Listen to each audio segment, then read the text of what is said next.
It is season 6, everybody. Good afternoon, gentlemen.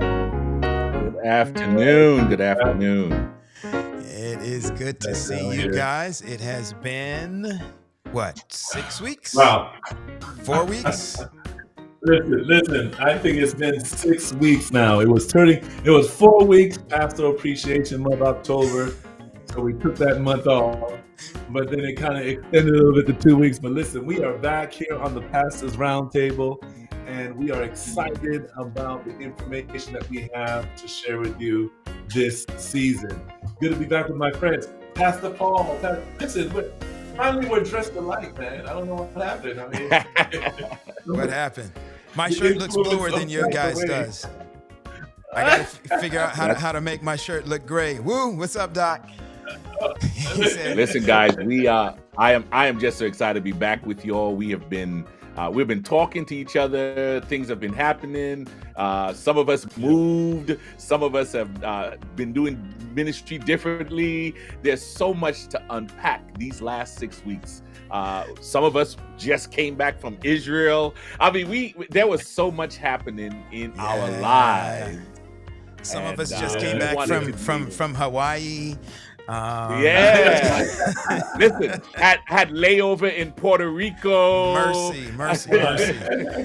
Yes. Hey, let's see who we got in the chat with us today. We got Wu, and how do you pronounce his last name, man? I always struggle with it. Wapa? You asking the wrong person here. Hey, I'm Wu, gonna be as British as they come. I'm gonna be as British as they come. We apologize, Wu, but type that phonetically for us in the chat. In the meantime, it is good to see Miss Dimitri with us again. Good to have you back. Yes.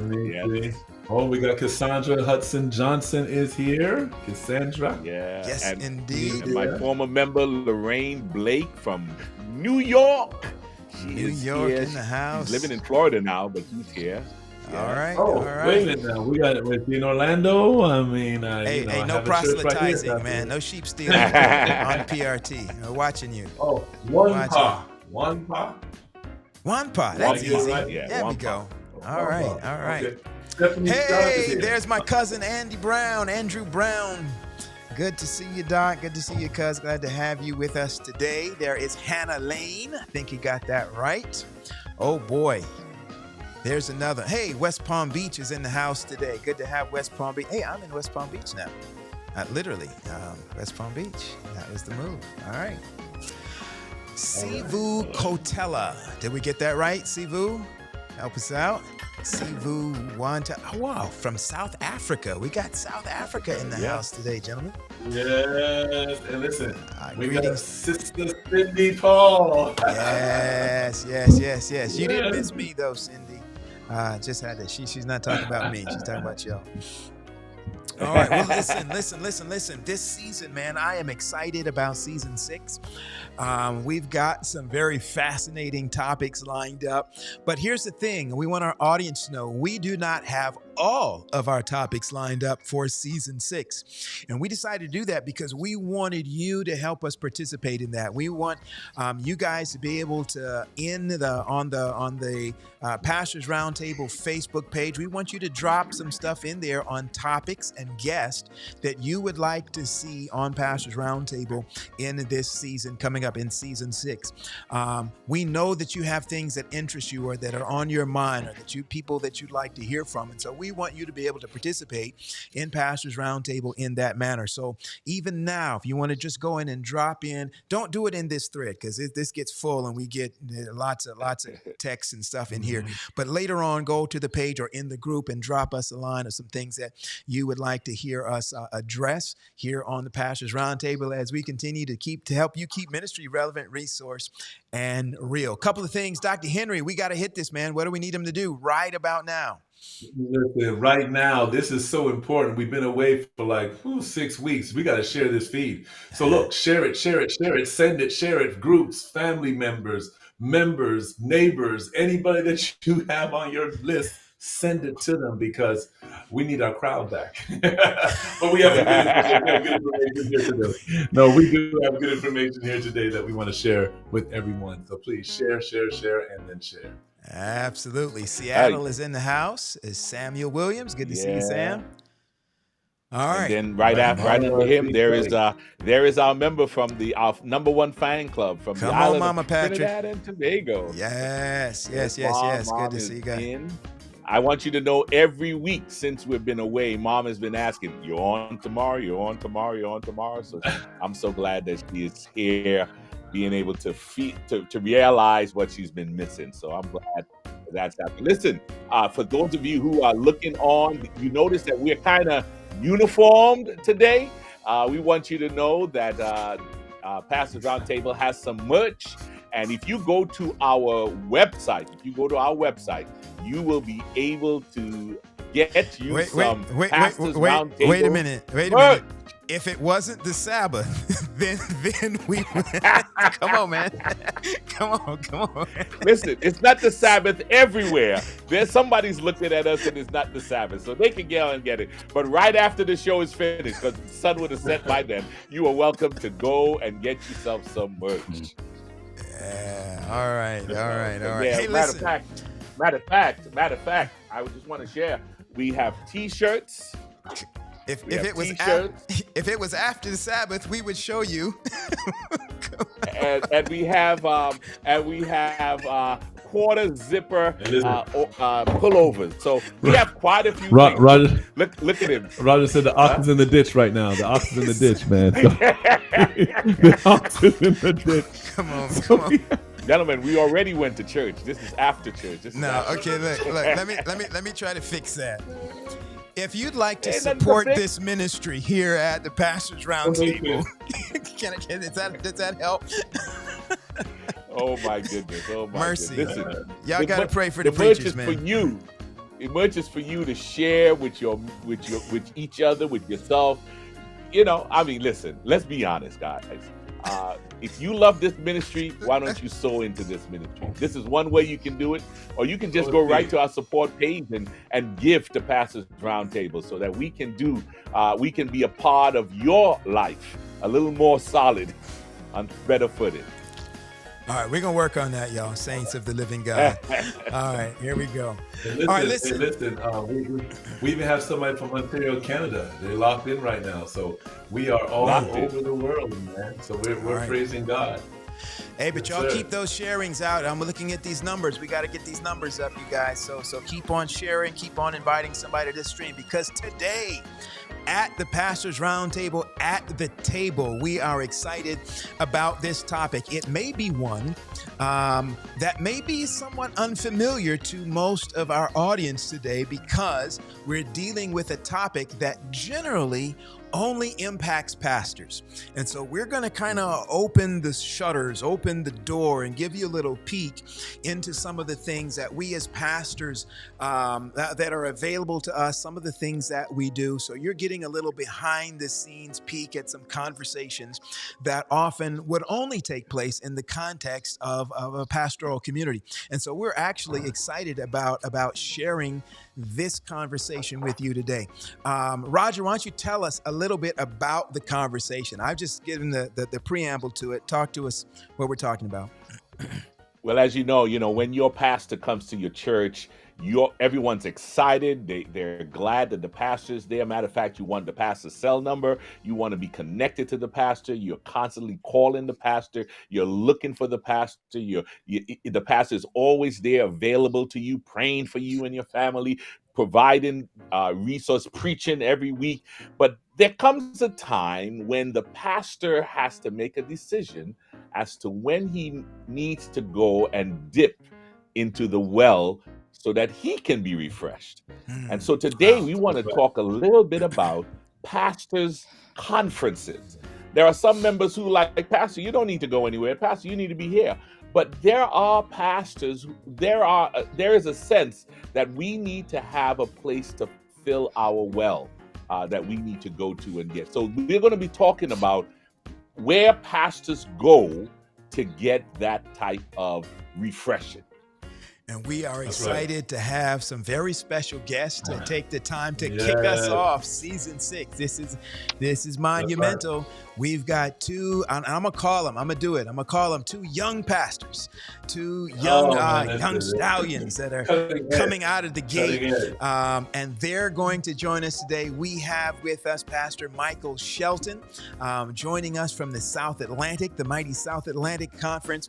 And we have Pastor Mace, Aaron Mace, joining us from the South Central Conference. And we're going to bring them on now. We are again excited and delighted to have them with us. We want the audience to welcome with us today these two young, mighty men of God who love the Lord, love the Word, love His people. Welcome, gentlemen. Thank you for joining us here at the Pastor's Roundtable today. Definitely. We're glad to be here. All right. Both of us, this is a brother from another mother. He speaks for both of us. We're glad to be here. Man, these guys are all dressed up. I see bow ties, suits, pocket squares, vests, all that stuff. I'm feeling very unpastorally today. But thank you, gentlemen, for taking up and showing up the old guys today. Thank you so much for doing that. Listen, we're going to have a word of prayer. After word of prayer, we're going to let you guys just address the audience. We're going to give you a little bit of time to say hello. But let's begin with a word of prayer. Dr. Henry, would you start us off, please, sir? Let's pray. Father, thank you so much for the opportunity, God, to speak about the pastoral conferences and the impact. And we ask, God, that as we have this conversation, Lord, that it will be inspiring, motivating, and others will take advantage, Lord, of the resources that are available to pastors. In Jesus' name we pray. Amen. Amen. Amen. All right, gentlemen, we're going to start with you, Pastor Mace. If you just want to address the audience, anything that you want to share about yourself, where you are, what you're doing, just give us. We didn't read your extensive resume with all of the accolades that we are sure are embedded there, but just share with our audience just a little bit about yourself, your family, where you are, what you're doing. Yes, sir.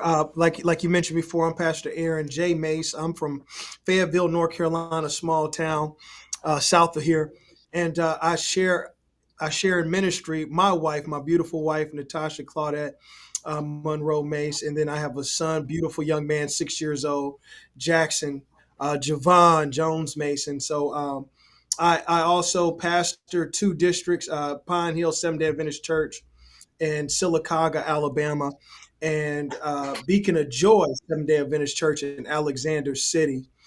About 45 minutes. These places are 45 minutes from Montgomery. I know that probably you never heard of these towns, but they are mighty in faith, maybe small in size, but mighty in faith. And I also serve under the great South Central Conference. I was raised South Atlantic boy, but South Central, a prophet's not welcome in his hometown. So South Central is called an anointing. South Central sat down the anointing and put me straight to work. So I'm honored and privileged to serve under President Jones and my colleague here, both of my colleagues here that I serve with. So it's just an honor and a privilege to be here. I hope I keep the same energy and the same zeal throughout this presentation that you all are blessed me to be a part of. Hey, and I got to say, I sat at a pastor's conference with this brother a couple of weeks back, and he got some energy. All right. I love it. Pastor Shelton, the time is yours, sir. Yeah, my name is Mike Shelton. I bring you greetings from the great Tar Heel state of North Carolina, where I am serving. And if Pastor Mace isn't welcome in his hometown, I'm so glad they wrapped their arms around me and gave me a good welcome.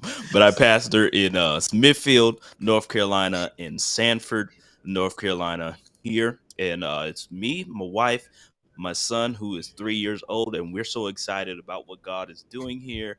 And we're just, fired up and ready to dig in to what God has for us. Awesome. Again, we are delighted to have you both.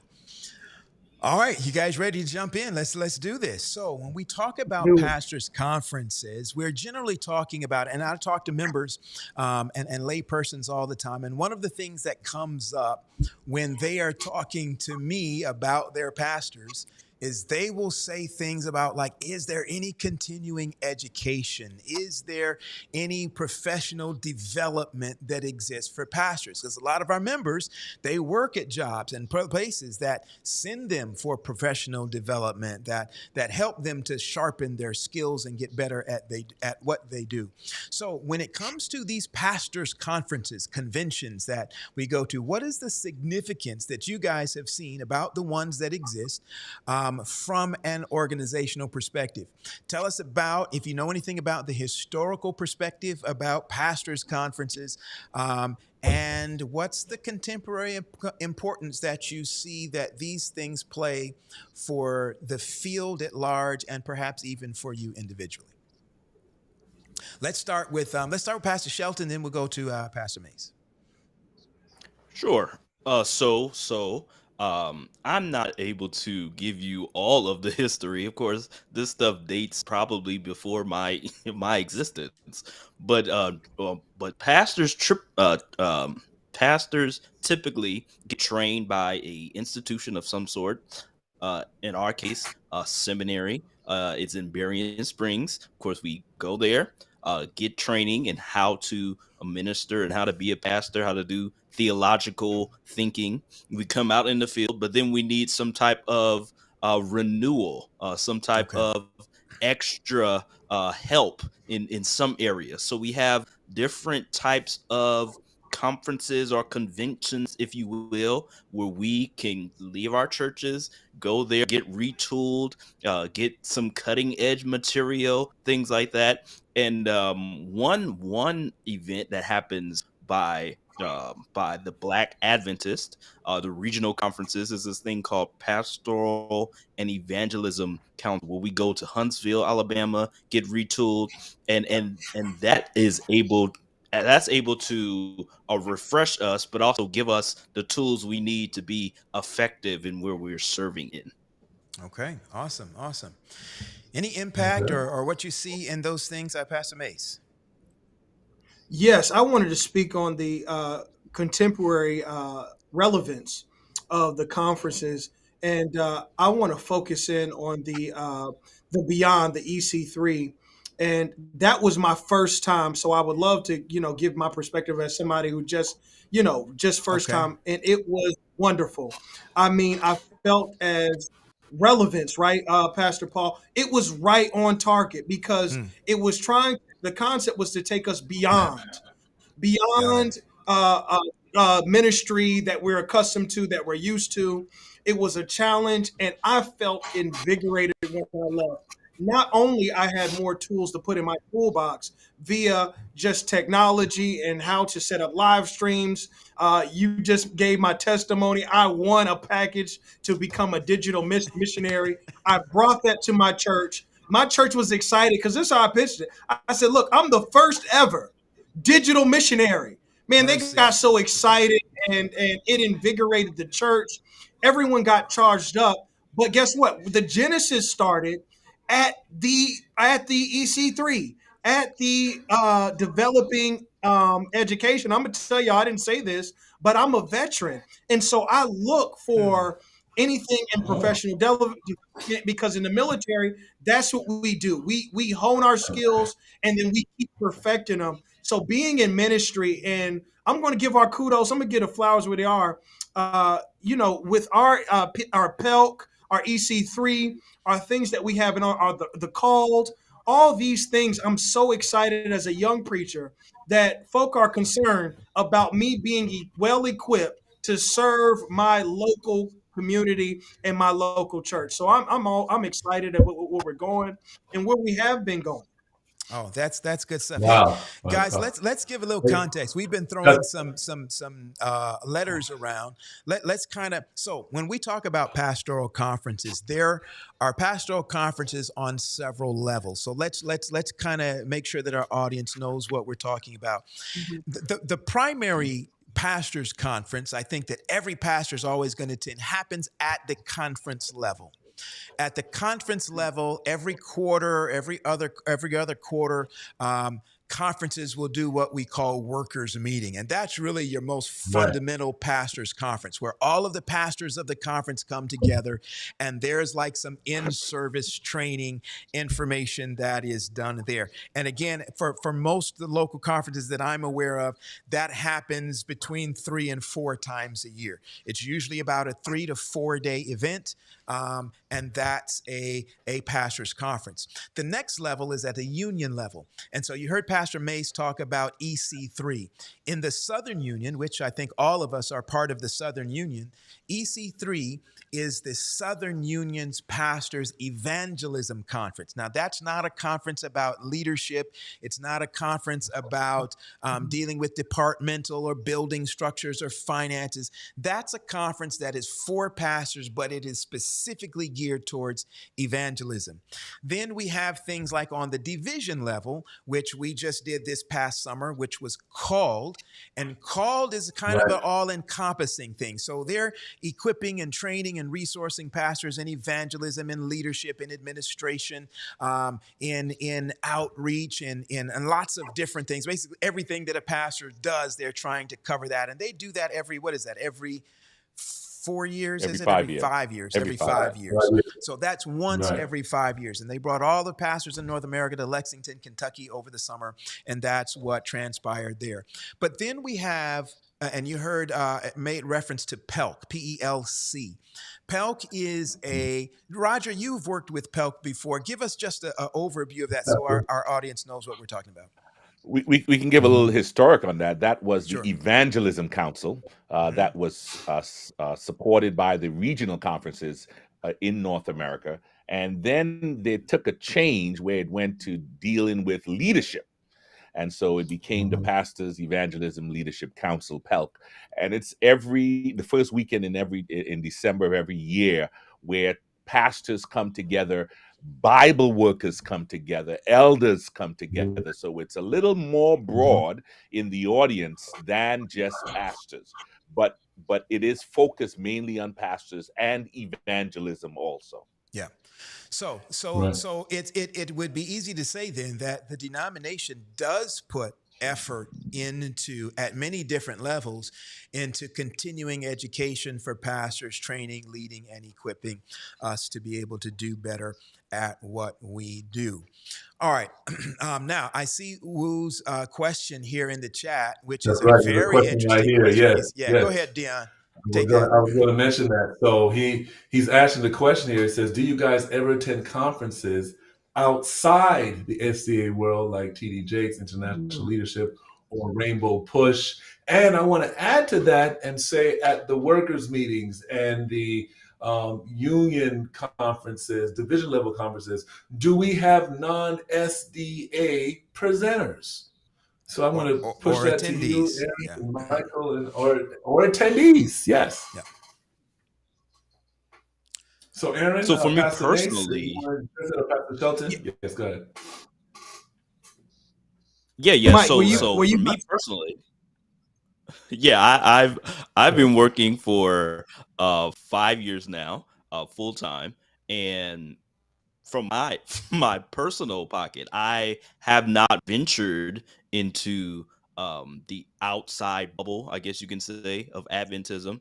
My first time will be on next year, where I plan to just grow myself, attending the EK Bailey preaching conference that's going to be in Texas next year. It's a phenomenal event just for preaching, and I plan to sharpen my tools in that regard. So you be on the lookout. Your boy is coming back hot with the word. But I believe wholeheartedly that we can always learn from other ministers around us.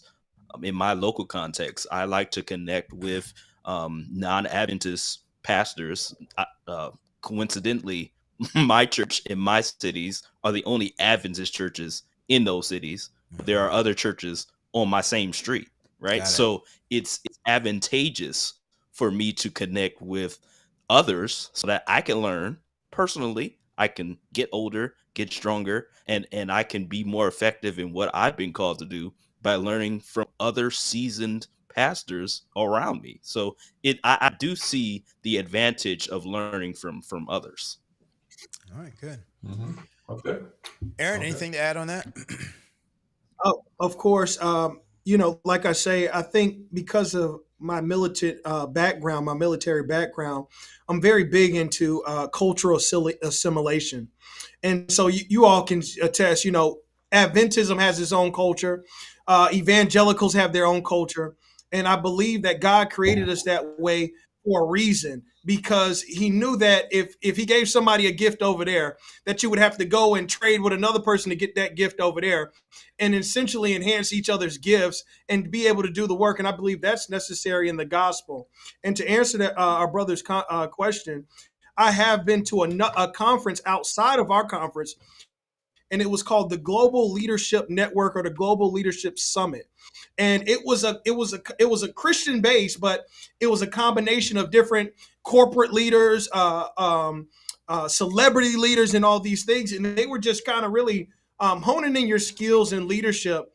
And I was really blessed by it. They send me emails all day, and I'm planning on going to another one soon. Hopefully this, if not this year, next year, because of what we got going on with Pelk falling in at the end of the year and those things. So absolutely, I do believe in spiritual cultural assimilation. And I also practice that in my local context.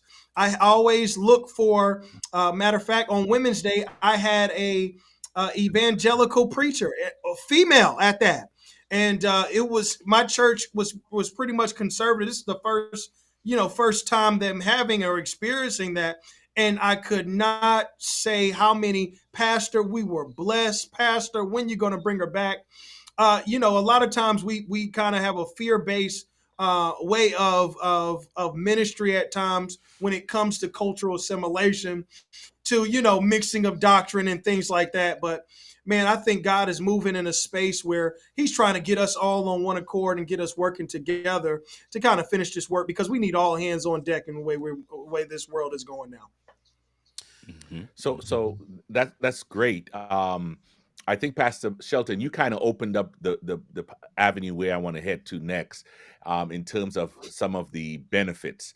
So as as a pastor myself, going to some of these conferences, I walk away with something.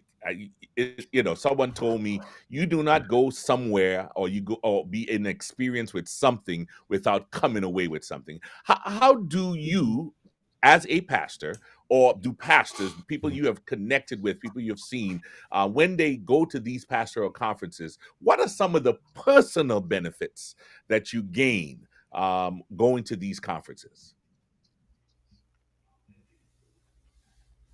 Pastor Shelton, why don't you start with us? Yeah, sure. So I think the main crux for me is to always find workshops or presentations in topics that fit my current need. If I need a little more, if I need a little bit more training on how to deal with different personalities, then I'm going to hit up a leadership workshop. If I'm trying to figure out how I can get my church better within the community, I'm going to hit that kind of workshop to see how it can benefit me. So of course you get what you pay for, and I definitely go to these conferences trying to get every dime, penny, nickel out of, I'm trying to squeeze that thing to make sure I get all of the benefits of the workshops. But then it's definitely an opportunity to rub shoulders with maybe people you've gone to school with, people you haven't seen in a long time. You can definitely connect. I remember called. I'm currently in a doctoral program trying to figure out how to merge my two churches into like a multi-site environment. And one of the speakers, lo and behold, was from California, and his church has churches all over the country. Right. So if I had not gone to Called, I wouldn't have met him, nor would I have ever had never had the opportunity to have a conversation with him. This is an That's good. Adventist guy who has churches all over the country. Where they do that at? But Yes. I got the opportunity to talk to him. I Good. got his phone Good. number. We talk, and he's helping me with my research for my own degree. So it gives you that opportunity to meet different people from everywhere that can just help you. Wow. Awesome. Good. Good. Good. Pastor Mace. That, that. Yeah, Mike hit on a bunch of points that I just wanted to kind of bring out a little bit more in depth. Like he mentioned, you get to rub shoulders with individuals you may not have the opportunity to rub shoulders with. And I felt that was the call, specifically EC3. Pastor Paul, I would have never probably. I've seen you, but to rub shoulders with you, and then look what it leads to, an opportunity to show a perspective, and not only your networking possibility. I was I was praying. I said, Lord, I want to impact the youth and young adults more outside of my church, and I wanted to tap into the motivational speaking space. And I met a young man named Taurus Montgomery. And it's funny how it works because informally we met when I was in Berrien Springs. I went to his church about a couple times. I even participated in one of his ministry initiatives, but we never formally connected. And sure enough, EC3 gave me that opportunity. That's one individual. I'm gonna do another name drop. The great pastor Carlton P. Bird. I coached his girls while I was a student at Oakwood. You know, life happens. I saw him again at one at a mutual friend's wedding.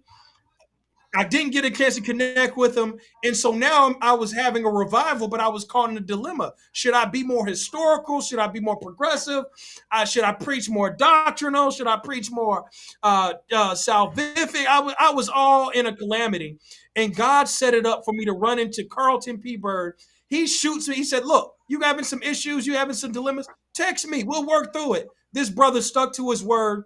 He texted and helped me through. And now I'm looking forward to my evangelistic meeting, all because by faith, I just decided to just, put some more tools in my toolbox. And the Lord set up ways for me to connect with other people doing what I'm doing to enhance the ministry he called me to do. Wow. Can I throw a follow-up in, Dr. Henry? I know you've got a question coming. No, go ahead. Yeah. So adding more tools to our toolbox, going to these pastoral events where there's extra training and workshops and things. What does that, is that suggesting that what we all went to school with to get undergraduate degrees in theology and some with graduate degrees and some with doctoral degrees, is that saying that those programs are meddling now? Is it saying that those programs are inadequate, that they do not sufficiently tool pastors to do the work of pastoring? What is that? What are we suggesting here by having all of these continuing education pastoral classes? I'm throwing that so to I'll my say yeah. Go ahead. Oh, Go ahead, Ellen. well, if you I would say that depends on where you go and of course who you ask. And I think in some ways, in some educational environments, there may be a lean one way or another. And that's not to say it's necessarily a bad thing. But of course it just happens to be that way. But life is always changing at the same time. So although we have a foundation, life still goes on beyond the class that you took. Good. So of Okay. course some stuff will work, but because life always changes in a split second, every day everything is changing. You need tools that can help you with the current context of ministry. Okay. All right. Aaron, anything to add to that? Yeah, I mean, look, Pastor Paul, you already hit the hornet nest with the stick. I might as well just knock it all the way down. I'm gonna be real. It depends. It depends on your demographic, right, brothers? I mean, one of my issues. I love all our institutions. I went to all of them. I went to Oakwood, and I went, not to say all of them, but I went to our prominent ones. Let me say that. Oakwood for my undergrad, and my MDiv was at Andrews. I'm gonna tell you this. I'm gonna be real, right? We said this. I felt like I was intellectually and doctrinally ready to minister, but I felt like I was not ready to minister to my cultural context in my local church. Oh wow. Ooh. Oh wow. Wow. Okay. And we hear, so I might as well go there. I might have to go there. It has, and my complaint, my gripe was when I first touched down and I was in the projects, my doctrinal work didn't help me. Oh. My exegetical work didn't help me. Come on. What I had to tap into was the time when I was 8 or 9 years old, and my mother used to drop me off in my grandmother's house, and she stayed right across the street from the projects. And I said to myself, Lord, why do I feel not equipped enough to minister to my own cultural context? And so, y'all, this is what I did. I'm now concentrating on a doctoral degree in urban ministry. That's how I feel ill-equipped to do what I'm supposed to be doing. Wow. And so I want to challenge, because you said our leaders, listeners, I want to challenge our leaders to compensate what some of our young preachers are not getting, because we all heard this. They send you to Andrews to get polished. But in getting polished, sometimes the shine in your boots don't fit into the projects who don't have no shoes on. Yeah. So sometimes your polish doesn't fit in your ministerial context. So even though you sent me there to get polished, I need to get some scuff marks on there in order to reach my people in the context where they need me the most. So that's how I feel. Good. But like Mike said, it depends on you. All right, good stuff. Yeah. Wow. So before we go to your question, Dion, I wanted to point out what Wu has asked in the chat there. Okay. In the pandemic, we're talking about pastoral conferences. In the pandemic, what did you do to deal with this kind of dearth that we had in terms of not being able to gather? Were there pastoral conferences happening online that you connected to, or there was what can a person do to help in developing in the midst of this virtual arena that we became? I would love to answer that question, but I can't. Hey, Pastor Paul, I'm gonna answer it for you, Doc. I'm gonna answer it for you, man. I think we. Well, go ahead, Pastor Mace. I don't know if you want to stab at that, or Pastor Mace and then Pastor Shelton. Go ahead, Pastor Mace. Man, being a young preacher, y'all, I was pastoring part-time and working on my MDiv the time during the pandemic. So it was, y'all were in that space, but as a student trying to finish, and then you're pastoring as well, y'all, I only made it through Christ's mercy. And the best thing that helped me was the establishment of Oakwood's virtual space, First Church virtual space. And I saw some other churches in California. And really what that did for me was it made me inquisitive about learning and being trained in that space. And so it really, it was a blessing, because it kind of forced you to kind of look at alternative ways to minister, and how it brings home contemporarily. My church, we had an outbreak about a couple months ago, and we were kind of been stagnant. I've been kind of doing it on Facebook Live and things like that. But the Lord is still, he reminded us, even through that event when we had to close down and quarantine and all that other stuff, that we still need to grow in this space. because like we know the writing is on the wall. This virtual space is it. It's showing itself right now. We're all in different places right now, and we're still able to Right. connect and talk about ministerial ideas and talk about conferences and things like that. And so I keep hitting on that EC3 because it was almost like breadcrumbs. The Lord was leading me through certain type of conferences and workshops to get a virtual space going and get my attention on that level. So to my brother's question, it kind of did have to force us a little bit out of our comfortability and get us into that virtual space. But that was a good thing about it. Okay. And I'll just share my experience. I don't want to prolong my answer, but I remember I had just finished being an associate pastor in Decatur, Georgia, and in 2020, January 2020, I went to my first district as a solo pastor, and I kid you not, I went on vacation with my wife. I came back and everything was closed. Yeah. Like Yeah. we could, we were lucky to get off of Puerto Rico where we were, because that was shutting down too. So I came back. I'm my own pastor. I My own got all pastor. this training from the seminary. Yeah, I didn't have to be an associate pastor no more. I had all this training, but I couldn't do anything.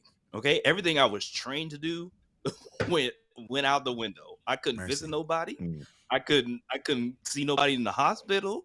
I couldn't go. I couldn't even go to my church. Okay, they told me to stay at home. So everything that I was taught to do, ain't nobody care about the 2,300 days when they trying to count how many days they got until they refund check comes. So it was horrific in my first year being in COVID. So addressing his question, how long did it take me? It took me a long time, because prior to March 30th, my church didn't want nothing to do with going online. And Mhm. after that, they said, okay, we can use it, but I went through that whole first year of COVID on the phone. Sabbath school, church, Wednesday night prayer. Can you imagine Wednesday On night the prayer meeting on telephone. a conference call? Like, so I couldn't even bring my church anywhere close to being online because we didn't have any resources. I can preach you under the pew with all this theological knowledge that I have, but people, the kids need book bags to go to school. First off, they That's need right. book bags to go to school at home. They at home. They need the So supplies, right? so Yeah. yeah. So everything I learned kind of took a back row when I'm trying to figure out how to navigate in between the COVID, trying to be a solo pastor, trying to help my church get on the internet so we can at least see each other. And so that was challenging. The training I did receive was this EC3 we keep talking about. It was virtual at the time, and that was the first time I ever attended any kind of EC3. What is that? So that was the Yeah. first time I ever attended, and when it was online, and it was good to me. I received everything they gave me. I was able to implement some things. The other training I received was, I guess not Advent. Well, he is Adventist, but it wasn't sponsored by our church. But it was YouTube University, Kirk Nugent. Come on now. I Yeah. watched all his videos, Yeah. all of them. I still watch them, and everything he does in his videos, I was doing in my church, and my members thought I was legit, but Guru. it wasn't me. It was Kirk. It Yeah. was Kirk. Listen, can I? I'm gonna do it anyway. I said I I love it. wanted to answer I and I love couldn't, but can I do it, Dion? Can I answer? So I was I going to say think. Pastor's Roundtable, man, but go ahead and answer it. Oh, Pastors Roundtable. Well, so here's I think yes, and we did have some folk come on to help and to talk about those things, but as I looked at that in response to Wu's question, I think that a lot of our regional conferences were just, there was such a gross deficit in terms of helping us transition into that pandemic space when it came to training and resources, finances. None of those things were really there for us, and so, or at least for a lot of us. So I think that, to Michael's point, there were a lot of us who, some of us may have already had a little penchant for some technology stuff. And I think I was probably one of them. But even with everything that I knew coming into it and the equipment that I did have, I went to YouTube University. I had to go and dig and find out stuff for myself. My churches, my local churches, media department, largely funded out of my own pocket, and individuals in there, we are funding this stuff out of our own, but buying cameras, buying streaming equipment, buying switchers, all of those kinds of things, cameras, lenses, and those things get expensive, but we just weren't ready. We just, quite frankly, we were not ready to be able to make that transition. And but what I am glad is, I think on the positive side, what I have seen in our conferences is the recognition that we have to do better and that we have to catch up. So I've seen, like in my conferences, we hired I forget exactly what the title is. That's a shame. But Arnaldo Cruz is one of the digital gurus. And we created an office in our conference just to help pastors and churches get better in these areas, and digital missionary stuff like you were mentioning before, Aaron. So these are things that I think I am seeing our conferences take step towards now. But again, it's kind of it's on the back end. And so I'm anxious for us to not just catch up to the game, but to get to the point where we can stay ahead of the game of that. Right. So I'm excited about what the future holds with young guys like you. Well, I was going to say, Pastor Paul, that during the pandemic, when that happened, I was in Central States Conference, and I can tell you they were on the ball. I mean, they made the switch almost immediately. And what I like about Central States is that they had these monthly meetings. I think we went weekly at that time, or bi-weekly, something like that. But when we would get on these meetings that they had, guys would kind of share, and what the president would do, Pastor Roger Bernard, he would get online and check out all of the churches. This is a smaller conference, right? But he would check out the churches to see if they're online. And so there was a lot of help during this pandemic, especially in the Central States Conference. Then later on in the pandemic, then I went to Florida Conference here. Did they send you guys that $3,500 check to up your equipment game in the church? No, they didn't send that. But he's still waiting for the check. Still waiting for that. Yeah, we're still waiting for the check. But what I appreciate though about this the pandemic is that collaboration was key. Yes. Collaboration was key. And when we talk about conferences, hey, listen, it might not have been named a conference, right? But brothers got together, man. That's right. People were talking, people were sharing ideas. And so that kind of leads me into my next question here. As we look at the denomination and the initiatives that they're trying to push out, trying to get our pastors to be more equipped, and teachers and so forth, should the organizing of these conferences, should it come from like the top down or the bottom up, or the question says the middle out? I mean, tell us, who should organize the conferences and the impact of the conferences? Do you think it's better from the top down, bottom up, or middle out? I'm gonna go with Pastor Shelton there. So when I think about like organization of conferences like this, I view this in a two-phase kind of deal. If it's just the top telling, or sharing what needs to be done, it might be a little outdated in a sense. If it is coming from the bottom, you might not get the financial support you need to Wow. make this thing possible. So I definitely think it has to be twofold. Of course, the leader or whoever casts a vision, but at the same time, I think if you only take the opinions of those around you, you always have the same kind of conferences Mhm. year after year after year. Okay. You have to invite others at the table to provide relevant topics if you're going to create the change you're wanting to do. And just like the basic church structure, the better you equip your people to do the jobs, the better you look as the pastor. So as a Mhm. president or any type of administrator, the more you equip your workers to work for you, the better Mhm. you look as a president. You're assuring to get in next election because we've seen the work of God in our conference these past years, and it's all based on providing the workforce the best opportunity to excel. So I think both Yeah. of them have to work hand in hand. Yeah.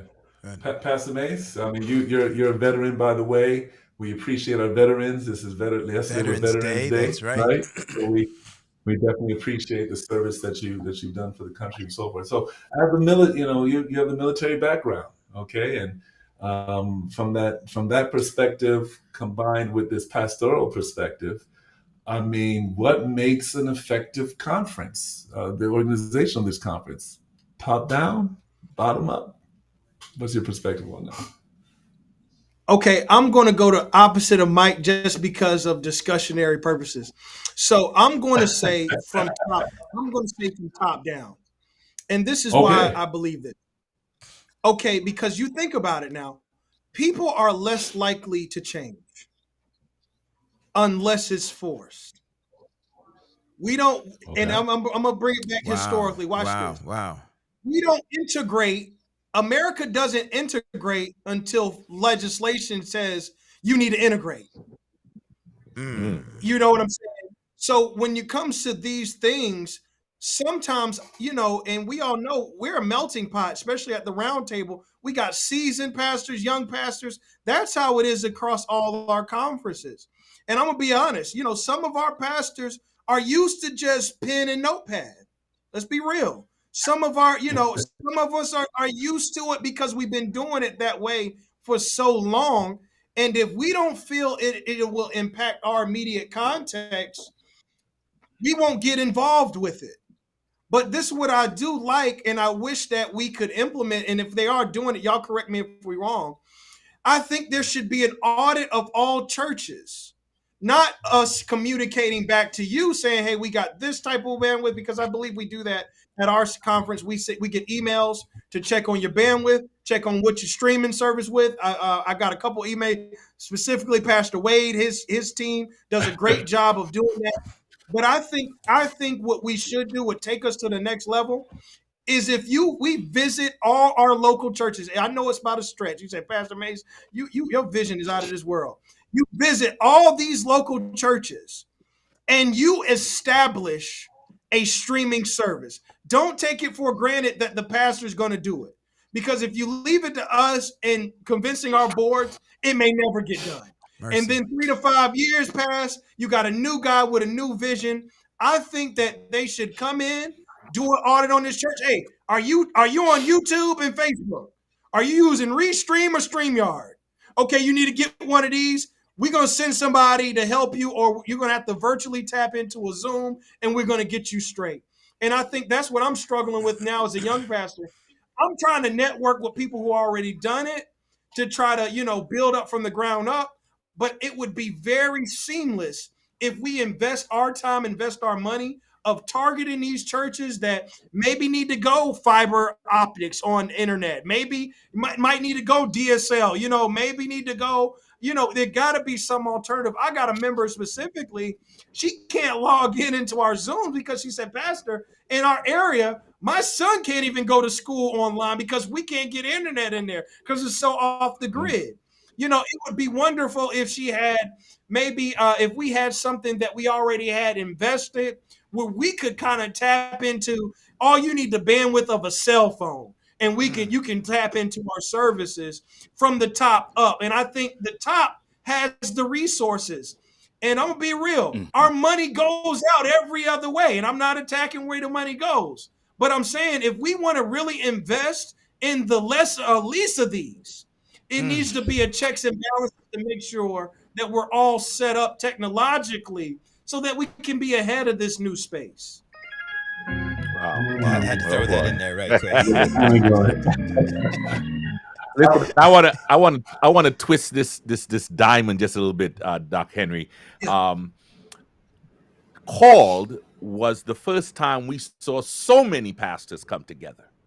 I'm not sure how many attended call, but there were a bunch. There were a heap, or some people would say there was a grip of pastors who came to Lexington. And you saw friends, you saw those that you went to school with, those you heard about, those kinds of things.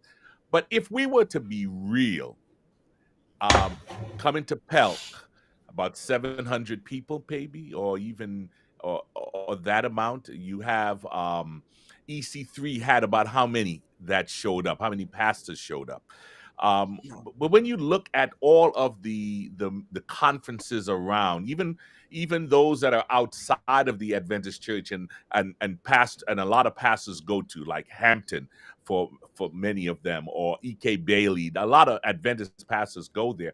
The number of pastors that go pale in comparison to the number of pastors that are pastoring. And so the question lends itself in terms of when we do these things. One of the administrators at the year-end meeting asked the question about is doing these events like Called and EC3, are they impacting? Is there a return on the investment to the organization as opposed to the individual? And you are two pastors here, Pastor Mace, Pastor Shelton. You shared about the personal impact you receive. But do you feel that going to these conferences brings back a return to the organization? Pastor Mace? I believe it does to an extent, right, Pastor Wade, because Shelton mentioned this before. He was saying it depends on the person and who you ask. Because if you are really intentionally going there to really sharpen your tools, grab more tools to add in your bag, then it will benefit you. But if you're just going there just for a vacation or just a high five with your buddies, and you don't see the benefit of it, then it's not going to help you a lot. And one thing I realized about, while we're talking about the Called and the EC3, I was there. I was at the call virtually. I wasn't able. I was in the middle of transitioning. And so one thing I loved about the EC3 was that even though you didn't make it to every one of the workshops, they all had like a central theme where it was like every one of them were on one accord. Like, we need to go beyond. We need to ramp up our streaming. So I think really to answer that, Pastor Wade, I think if it's a concerted effort to really nail home a specific theme and a specific point, I think you have no choice but to garner something from it. But I think a lot of times with our workshops, I think we got a lot of buckshot workshops. Like, we're all over the place with some things. And I think we just need to one day come into maybe quarterly, just zeroing in one thing. If it's urban outreach, let's zero into that. If it's finances, let's zero into that. If it's personal development, or we need to zero into that. I think if we just focus on the things that happen contemporarily, man, we'll be ahead of a lot of these things that normally, Doc, we've been having knee-jerk reactions to. Wow. Pastor Shelton? I don't know. When I think about Yeah, when I think about some of the different conferences or conventions that I've been to, um, I do think that some return on investment is there. I'm not going to try to compare EC3 to a called kind of thing. EC3 was more practical, what I can do in my church. As called was more about me as an individual and my relationship with God and how I'm treating my family and finances and leadership, that type of deal. But I will say that there is value in these conventions. I think the value is sometimes not as visible because of the context that I am going back to. Right, so I'm coming to these conferences. I'm seeing this glamorized ministry about what I'm gonna give you a better example. I'm going to these conferences. I'm getting this workshop about how Oakwood Church is doing online ministry, and I'm going back to my church with 2 people in it. Mercy, So mercy, so the mercy. context where I am is faltering the value that I just received, right? Mercy. Because I I'm not never gonna have a praise team. I'm leading the hymn every week. All right. I don't have nobody in the sound booth. Playing the My piano, doing the wife, who sound. is the Yep. other who is the other capable body of being in the sound booth, is in the mother's room with my son. Okay. So the value is not being returned back to you because my context prohibits me from doing Mm, what I'm trying to learn, Wow. what I just gained from your Yeah. workshop. It's not that I don't want to do it. I just don't have the resources in house to do anything close to what I just learned. Ooh. All right. So My goodness. I think context does matter if we're trying to play the numbers game and see, if we're getting a return on what we just invested in you. That's big, Mike. That's Boy, big. Mike, That's you just good. said a word, Man, boy. My Yeah. goodness. now, that is a word. now, Pastor. Now, pastors, Mike is now going over to my side when I said it goes from the top Top down. down. Now, he's seeing my perspective now, right? Uh, Because with my strategy, what I'm saying is he ain't got to worry about that because the conference with the money is taking care of that right there for him. You see what I'm saying? yeah. Yeah. But let me ask you a question. Let me ask you a question on top of this now. So we're saying top down because then things will be done. But where is it initiated? Isn't it initiated from the bottom up? Mm, I mean, I'm just asking the question because these when we go in history, we talk about these laws and everything. I mean, you know, was it like a ground movement, underground movement, and that, and then it right. came from the bottom up, and if that's so, if that's so, where things are initiated from the bottom up, then let's look at our conferences now. Let's look at PELP. Let's look at EC3. Let's look at CALL. How much input, and there might be a whole lot. Roger, you might know. I know you you know more than me when it comes to putting together these conferences. But how much input do our local or does the local pastor have on these conferences? The pastor with a 2 church district and a 3 church district, how much input do they really have on these conferences? Because if they don't have significant input, then I'm like, well, what can those pastors actually get out of these conferences? I mean, that's just a question I have.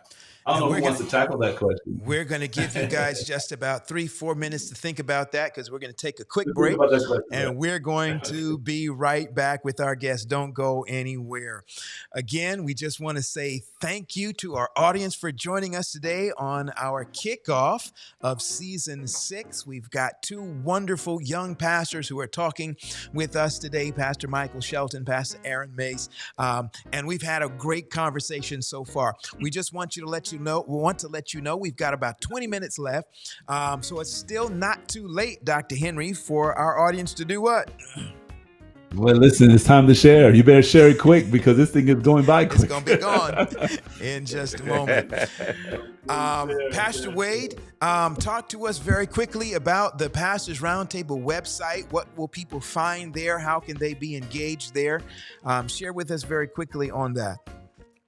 On the website, prt.live, you will find all of our previous seasons, all of our shows from the previous seasons.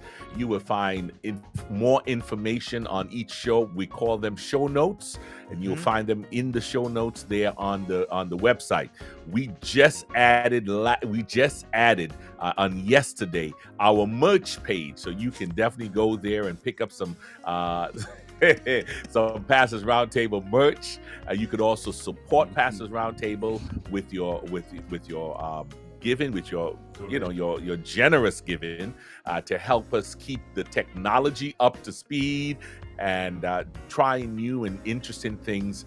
And you could even share the information, anything, questions or anything you have through that page. So we're looking forward to expanding the opportunities that we can provide here at Pastors Roundtable, where we say that we are relevant, resourced, and real. Hey, good stuff. One more thing. I think we got an email, gentlemen, just before the break. And I don't know if we discussed this, but I wanted to bring this out. It was on the episode that we did on the beginning of I don't know how to say it, the black work or the black church in the Florida Conference. You remember that episode that we did? And we got an email we wanted to respond to that let us know that there were some black pastors in the Florida Conference prior to, because we made a statement that this was the very first black pastor and black work hired by the Florida Conference in the state conference. And someone went and did some research, and they pulled up some of the archives, and they found out that while Pastor Curlew was certainly one of the pioneers in the work there in the Florida Conference, but he was not the only one and not necessarily the very first one. And we want to make sure that we are relevant, resourced, and real honest as well. Right. Make sure that we and have. I think the proper terminology probably should have been since regional conferences were in existence. Sure. I think that's when Pastor Curlew was yeah.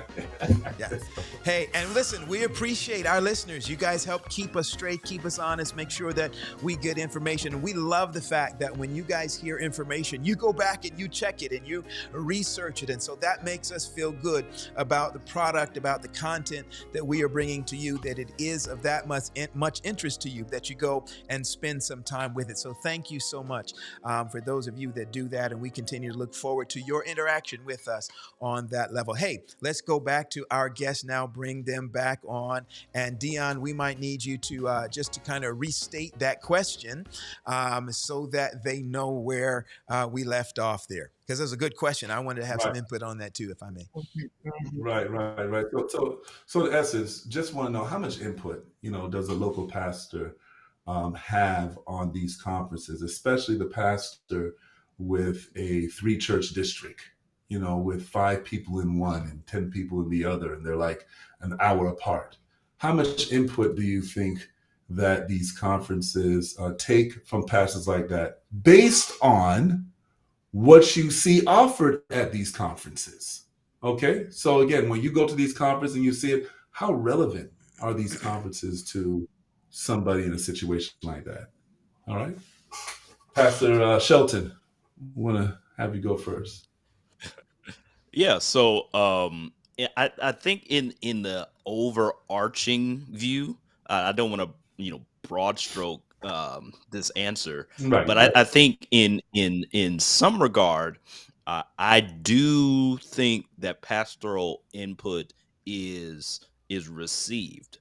Now, does that mean pastoral input from the little tiny country church in the middle of nowhere? I don't know if it's to that extent, but I can I would like to assert that, pastoral ministry across the board is kind of similar, but context, of course, does matter.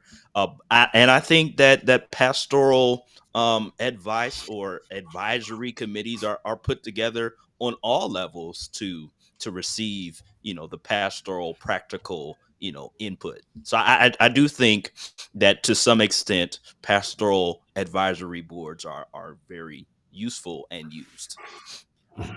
That's a very, very good point. And again, I just don't know, but I would hope that this pastoral advisory board is made up of representation from all, as much as you possibly can, different contexts around our conferences, so they just don't have one set of pastors in a specific context, but they do broaden it, and have different ages, which brings different perspectives and so forth. So, and maybe that's so. Maybe we might have to do a show, Pastor Wade, on this sort of thing, and bring in some of the lead organizers of these conferences and just see how they come up with their conferences or come up with their workshops and seminars. Yeah, Pastor Mace, go ahead. Yeah. If you want to respond to that. Yes, sir. Being connected, with the little knowledge on, and you correct me if I'm wrong, Pastor Wade, on Pelk, I do know Dr. Wilson. He does have other pastors, and he also, even, especially with his music, he does these things already. He has a committee or meeting, he meets with them. And one thing he said when I was doing because he has a continuing education that he does, where he just does pop up workshops, and I know you all are privy to those things. And one thing he mentioned when I was in one of his classes, that he likes to outsource to other pastors who are working in the smaller and the local churches, because it kind of gives you a wide perspective. He just doesn't deal with the mega. He deals with a lot of high level churches and low level churches. And that's one thing I can appreciate about his ministry in that space, is that he really does a good job connecting all of that together. But to answer your question, do we have input? I think, and like you mentioned, I hope we do have input, and I hope they are listening to you all at the Pastor Roundtable, because me and Mike, we're young preachers, but we have smaller churches, so we are really, working and trying to figure things out. And as we discover the difference, because a lot of preachers tell me, said, Pastor, this is new, and these are veteran pastors are telling me, like, we're trying to figure it out too in this new space. So I think we're all figure this thing out together, and we all are trying to write notes down, so that's what it is about, right? We go through it so the next generation don't have to. And so I hope they are watching your channel. I hope they are doing surveys at the end of these seminars. I try to do it. They got the Survey Monkey. Every time I get them, I try to knock them out. My wife has been staying on me. She does surveys and things like that, and to, get me to do these things. I would normally not be a survey guy, but they do. I hope they do look at them, and I can tell at least by Pelk that it's very contemporary. Correct me if I'm wrong, gentlemen, that sometimes Pelk hitting something that I'm really using in my immediate context. Yeah. So let me just say this in terms of being part of an organization, the organization leadership structure. I applaud my president, because he recognizes that 90% of the churches in our conference are small churches. They're under 25 to 30 members on a regular basis showing up. COVID decimated many of our churches. There are some of our churches right now who are still connected by the telephone, because they just are not wanting to come back together. So the reality is that most of our churches, and that's just one conference, but across North America, many of our churches are under 200, 150 members. Right. There are small churches. And we tend to look at the big churches and get excited about what the big church is doing. But I think what these two pastors are really bringing out is that the context is key. And when we come to Right. pastoral conferences, we need to be scratching where they're itching. And sometimes we Yes, sir. don't, because we're looking at the big church and wanting to kind of connect with the larger context, but the the small context where the members are small in terms of numbers, being the only Adventist church in town, and in some conferences, it's another 200 to 300 miles before the next Seventh-day Adventist church. We need to begin to develop conferences that meet those needs. I want to also point out, I think Wu is on it. We may need to bring Wu on as one of our hosts. He's asking this question, very relevant question. What specific things should we be doing? I know we have some things coming up. Pastor Paul, I think that was kind of that was going to going. be my next question. But just before we do Well, that, because I want to hit that. Let me hand it off to you. Yeah. Okay. Well, listen, I just wanted to take the opportunity, and I don't know, Mace did it already, but to just give some kudos to Dr. Jesse Wilson, Pastor Roger Hernandez. Pastor Hernandez has, I remember about 3-4 years ago, maybe 4 or 5 years ago, he asked me as a pastor to sit on the committee that plans the EC3 things. And that committee was really the ministerial directors from all of the conferences. But Roger gets on there. Pastor Hernandez says, I want to make sure that I have pastors who are in the field, who are doing the work, to give us some context, that type of a context that you guys are talking about. So when we plan these events, we're not just hearing from guys in the office who are not pastoring. We want to make sure that we are hearing that they're not just filling out the surveys, but they're at the table, they're in the room. What's the song say? In the room where it happens. So that was, and I know that that Dr. Wilson is doing the same, that he has pastors that are actually working. And I'm sure the ministerial team at the North American Division, when they put call together, I have a very sneaky suspicion that they have done the same thing in trying to make sure that pastors do have a voice and do contribute to these leadership training, continuing education events that we have. So that brings us back to this question.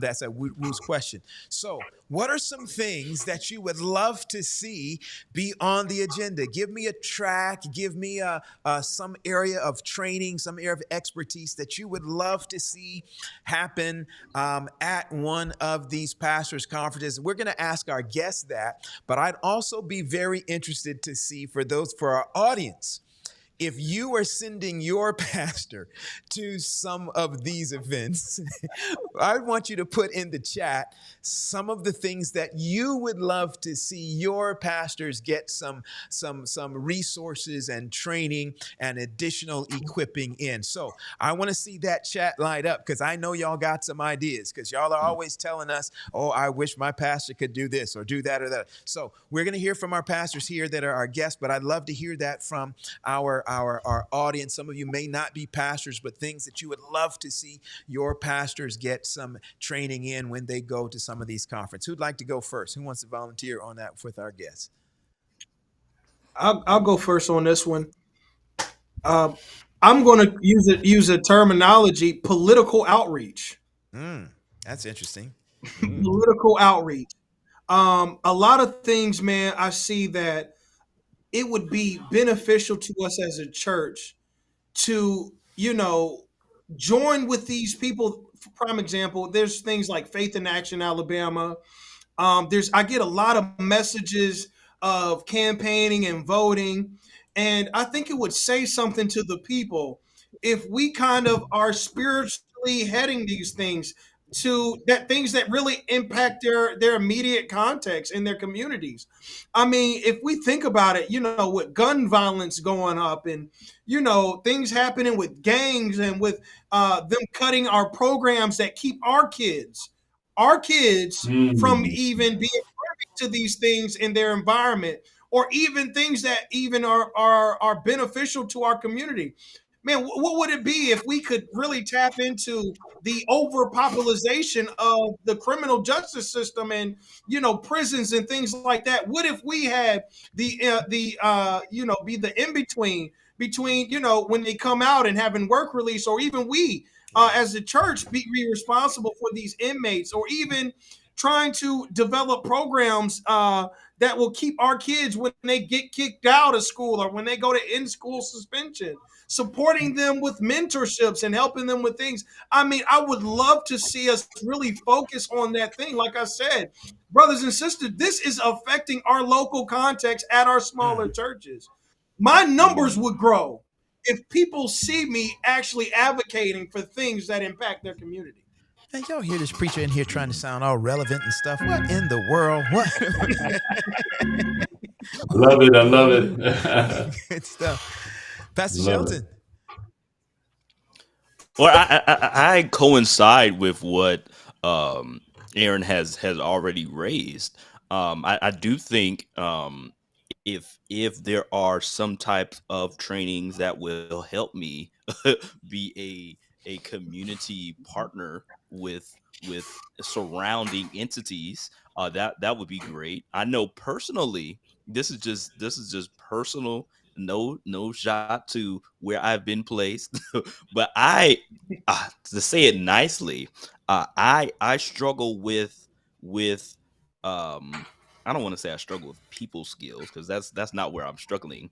But I really need some help, education, something on how to deal with more seasoned members. When I say seasoned, I mean older members. For a long time, I push initiatives in my own church, and I get the reminder that, young pastor, don't you know that I have grandchildren that went to school with you? So it, They'll let you know it's that in a it minute. That's right.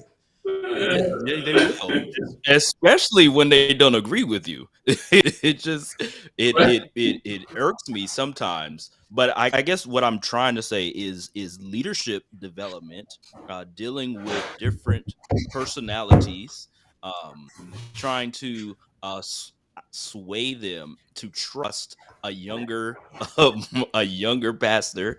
Um, and I think one of the foundational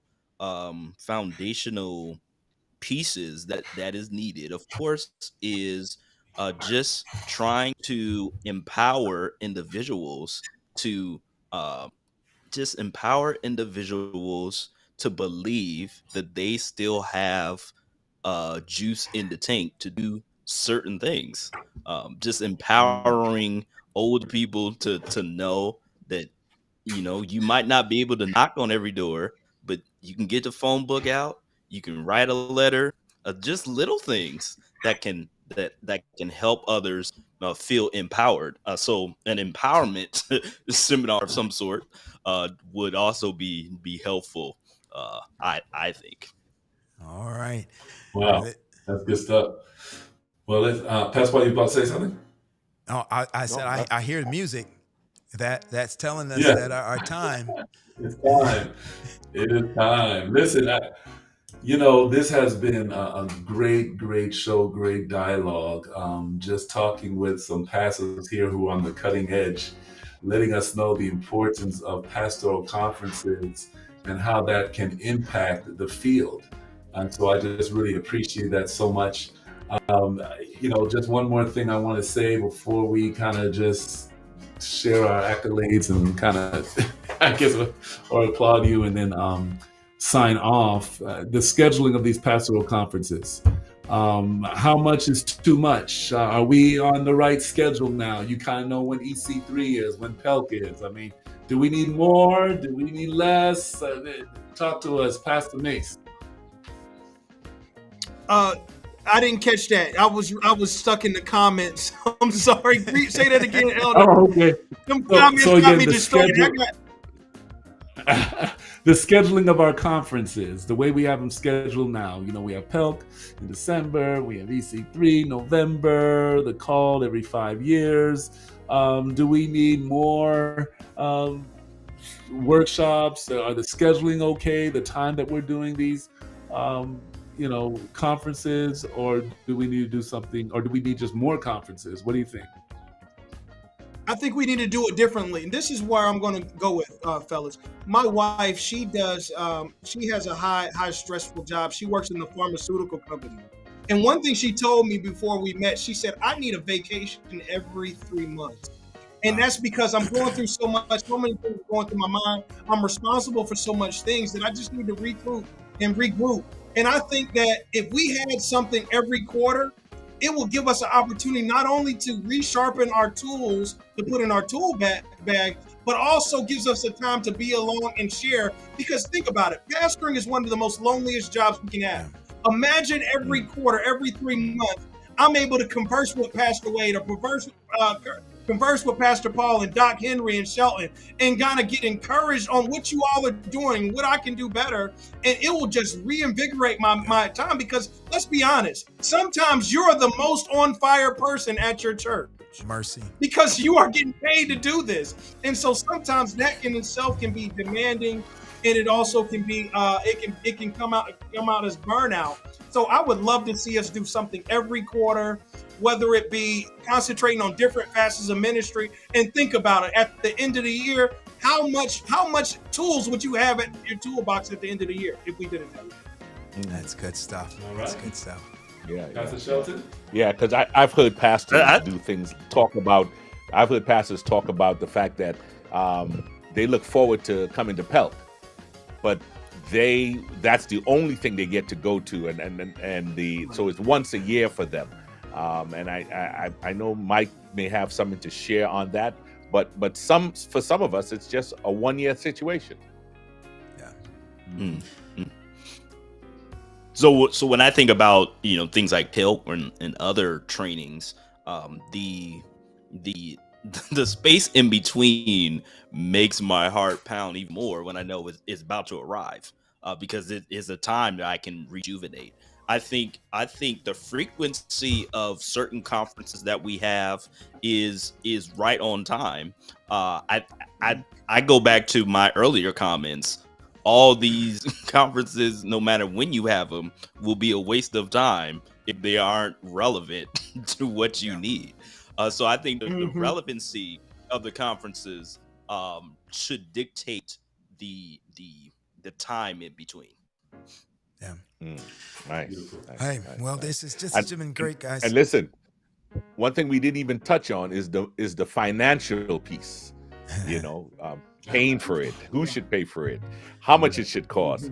That's another show. Or that's another No. We got 30. Let's get that in 30 seconds. I want y'all to know that when your pastors, your members, you got to know this. When your pastors go to these conferences, the bulk of the financial responsibility is on them.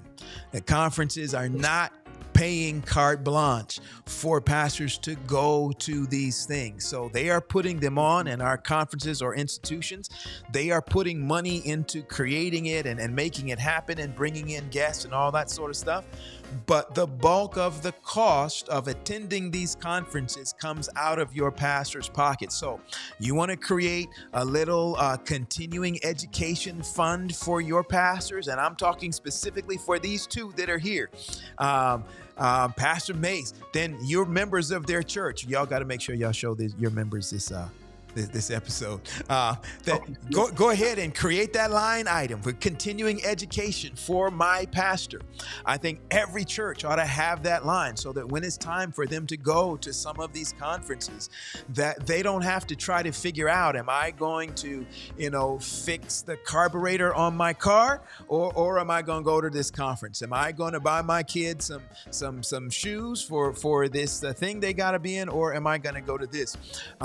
It's really helpful when at the local church level, because you get the benefits. The local church is the primary, or can be the primary benefactor of making sure that your pastors get to go to these type of things that really help to retool them and make us more effective and more efficient in what we do. Listen, gentlemen. That is definitely on point. That's definitely on point. Although you dated yourself with fixing the carburetor. Yeah, there are no carburetors no more. Man, yeah, all right. That's all right. No, there was a time. Pastors used to have to figure out, do I fix the carburetor or do I go? Now we don't have to say it that way. But anyway, there are so many things that are pulling on the pastor finances. We need to remember that these continuing education opportunities are rarely sometimes just coming out of the pastor's pocket. And they go so they can be better pastors to you. Yeah. That's right. We want to thank Pastor Mace and Pastor Shelton for coming on our program today. God bless you in your ministry. Pastor Wade, do you want to take us out, my friend? To our viewers who joined us today, welcome back to Pastors Roundtable Season 6. We've got episode 1 in the bag. We look forward to episode 2 next week. Look forward to seeing you here as we continue to partner to help make ministry relevant, resourced, and real. It's been a long time. God bless. And listen, we're working on a new outro. We don't have an outro for you today, so we're just going to crank the music up for about 30 seconds and let y'all wave and talk for just a minute, and we'll see you next week. Take care, everybody.